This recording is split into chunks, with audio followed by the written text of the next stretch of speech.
Muito bem, pessoal. Uma das organelas que chamam bastante atenção pela sua importância é o lisossomo. Lembrando que o lisossomo ele é formado a partir do retículo endoplasmático rugoso, porque o lisossomo contém no seu interior hidrolases ácidas, que são enzimas que provocam a hidrólise, ou seja, a digestão. Essas enzimas são produzidas no retículo rugoso, são transferidas para o Golgi, e o Golgi vai secretar essas vesículas que nós passamos a chamar de lisossomo. Então o lisossomo ele é formado diretamente a partir do Golgi. O que esse lisossomo ele faz? Qual é a proposta dele? O lisossomo contém, como eu falei, hidrolases ácidas, que são enzimas que vão promover a hidrólise, que é a digestão. E nós observamos 3 tipos de digestão a partir desse organoide. A primeira digestão, gente, ela é muito importante. É uma digestão de componentes da própria célula. Reparem, por exemplo, um exemplo qualquer, uma mitocôndria que já não está fazendo o seu papel direito, essa mitocôndria ela deverá ser retirada e quem faz esse processo são os lisossomos. Esses lisossomos associam-se a essa organela, formando uma área que chamamos de vacúolo, que nesse caso trata-se de um vacúolo digestivo autofágico, num processo que nós chamamos de autofagia. Então a autofagia é a digestão de um componente da própria célula pelo lisossomo, reaproveitando inclusive o material. Então é muito importante essa função para nós sempre mantermos a célula atualizada, com seus organoides em funcionamento, remover proteínas, remover excessos de materiais dessa célula. É uma faxina que é feito graças ao lisossomo. Então, nós chamamos de autofagia esse processo de gestão de componentes da própria célula. Porém, gente, nós temos outros processos de digestão com a participação dos lisossomos. Por exemplo, a heterofagia. A heterofagia, gente, consiste na digestão de um componente que veio de fora. Hétero, diferente, fagia, comida, veio de fora. Pode ser uma estrutura sólida, obtida a partir de um processo chamado fagocitose, ou até mesmo uma gotícula, um elemento, um elemento dissolvido em solução, que veio por um processo chamado pinocitose.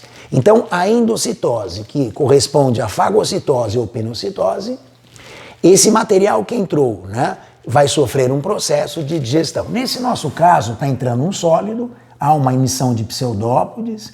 Esse material agora forma o que nós chamamos de um fagossomo.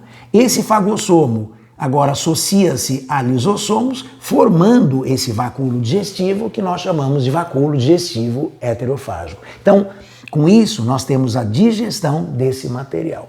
Isso pode aparecer, por exemplo, num unicelular, como uma ameba, na busca de um alimento, ou é muito presente nas células de defesas, que são células fagocitárias, como neutrófilos e como macrófagos. Então, é uma ação muito comum essas células fagocitarem uma bactéria, por exemplo, para destruí-la, destruí-la dentro desse vacúolo, que nós chamamos de vacúolo digestivo heterofágico.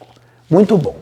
E uma terceira situação, turma, nós temos a autólise, que é agora, gente, não confundam, autofagia é a digestão de um componente da própria célula, não há prejuízo, ao contrário.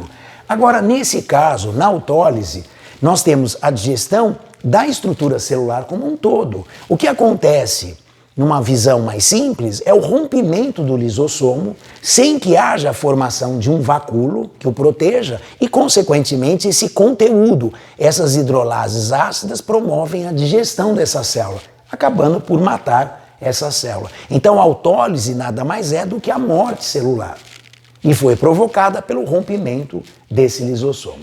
Mas é muito importante nós lembrarmos que hoje nós temos que considerar 2 situações.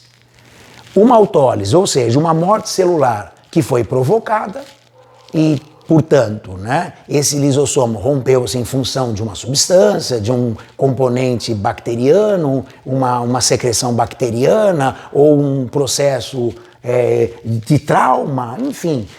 E quando ela é provocada, nós temos a morte dessa célula e, consequentemente, um processo inflamatório, um processo de necrose.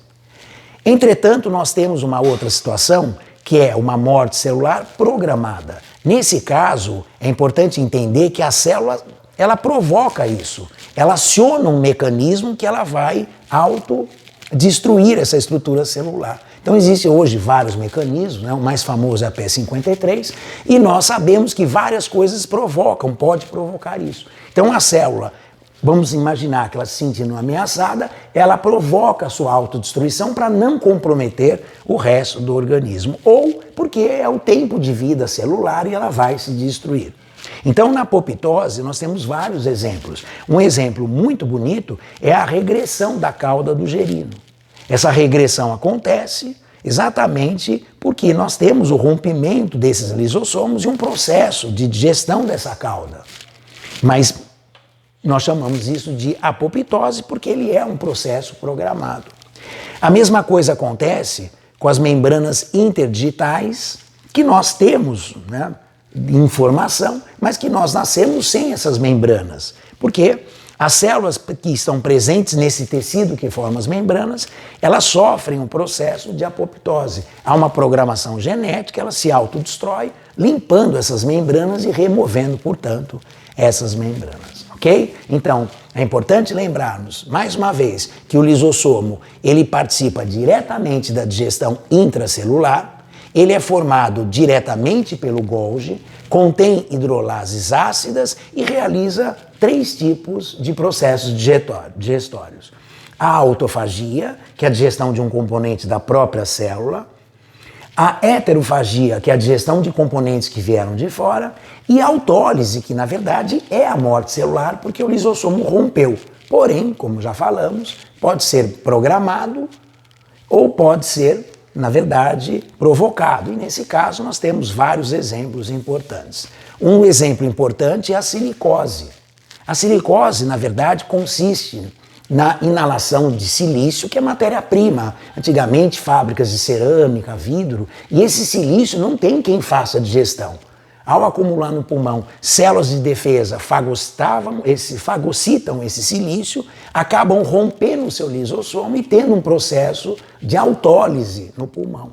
O organismo, por fim, só resolve esse problema, ou pelo menos acha que vai resolver esse problema, fibrosando, formando fibras ao redor desse material que ele não conseguiu remover. E isso, mais tarde, acaba levando a essa doença grave, né, que chama-se silicose. Então, a silicose, no fundo, o que aconteceu foi uma morte generalizada exatamente pela inalação do silício. O mesmo acontece também com o amianto, nós chamamos de asbestose. Ok? Então é isso. Lisossomo é sempre importante nós lembrarmos. Obrigado, até a próxima.